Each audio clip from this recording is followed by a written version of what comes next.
These four formulae are known as the sum and difference formulae, or the products to sums and differences. And these four formulae are the factor formulae, or sums and differences to products. They are on page 15 of the formulae tables. These formulae have the effect of changing angles quite dramatically. When using these formulae, it is a good idea to write the larger angle first. This is to avoid having to deal with negative angles. When using these formulae, it is important to correctly identify A and B. Express 2 cos of 4a sine of 7a as a sum of two sines. So when they say that they want the answer in the sum of two sines, it means it's going to be sine of something plus sine of something. So sum means add.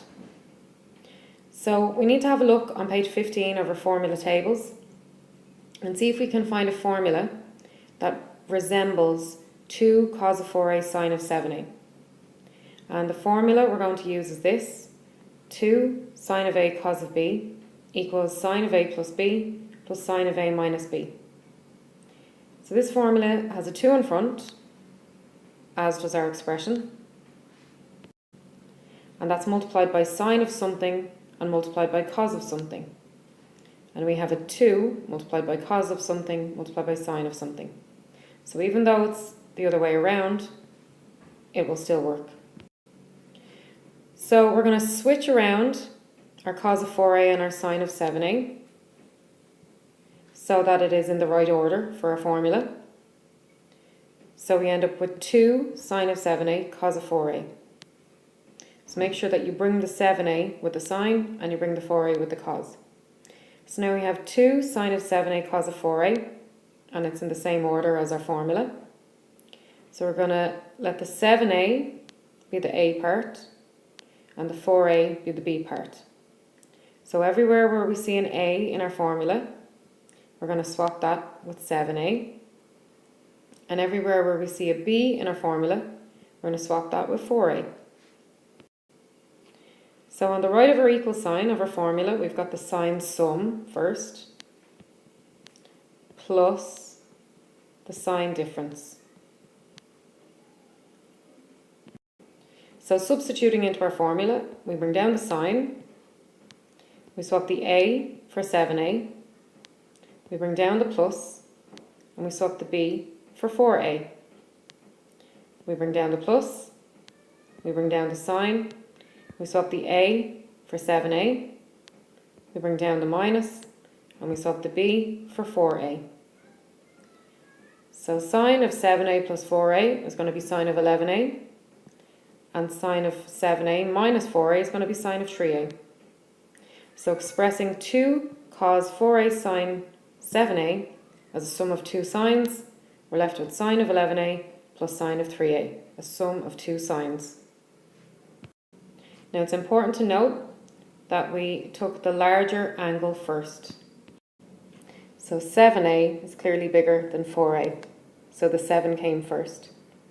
If we had done it the other way around, we would have had 4a plus 7a, which still would have given us 11a. But we would have had 4a minus 7a, which would have given us minus 3a. So we want to avoid having negatives in our angles. So take the larger angle first. Part 2. Show that 2 cos of pi over 4 plus theta, cos of pi over 4 minus theta is equal to cos of 2 theta. So again, we're going to go to page 15 of our formula tables and have a look at our formulae and see is there anything that looks similar to this. And we're going to go with this formula: 2 cos of a cos of b is equal to cos of a plus b plus cos of a minus b. So we were given 2 cos of something times cos of something. And in our formula we have 2 cos of something times cos of something. So they're very similar. So everywhere where we have an a in our formula, we're going to swap for pi over 4 plus theta.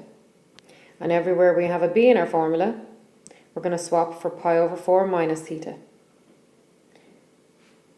So subbing into our formula, we bring down the cos, We swap the a for pi over 4 plus theta.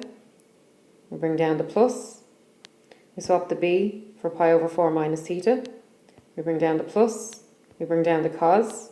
We swap the a for pi over 4 plus theta. We bring down the minus. We swap the b for pi over 4 minus theta.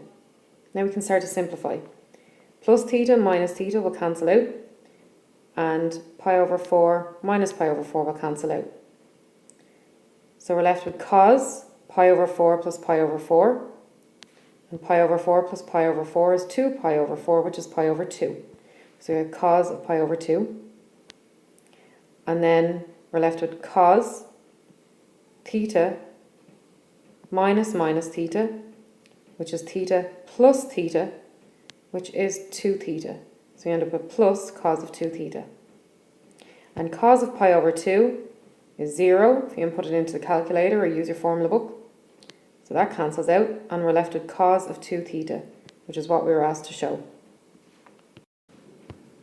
Express sine of 6x minus sine of 2x as a product. So product means multiply. So again, we're going to have a look at our formula book and see is there a formula that looks similar to this. So we've got sine of something minus sine of something. So you'll see that there's a formula there. Sine of a minus sine of b is equal to 2 cos of a plus b over 2 times sine of a minus b over 2. So we're going to go with this formula, and everywhere we have an a, we're going to swap for 6x. So a is equal to 6x. And everywhere we have a b, we're going to swap for 2x. So b is 2x. So we bring down the 2, we bring down the cos, we swap the a plus b for 6x plus 2x, and that's still divided by 2. We bring down the sine, and we swap the a minus b for 6x minus 2x, and that's divided by 2. Next we can simplify. So bring down the 2 and the cos. 6x plus 2x is 8x, and 6x minus 2x is 4x. So we have 2 cos 8x over 2 sine 4x over 2. Then we can simplify. 8 divided by 2 is 4. 2 divided by 2 cancels. 4 divided by 2 is 2. 2 divided by 2 cancels. So we're left with 2 cos of 4x sine of 2x. And we have now expressed sine of 6x minus sine of 2x as a product. So product means multiply, and these are all stuck together, which means they're multiplied together.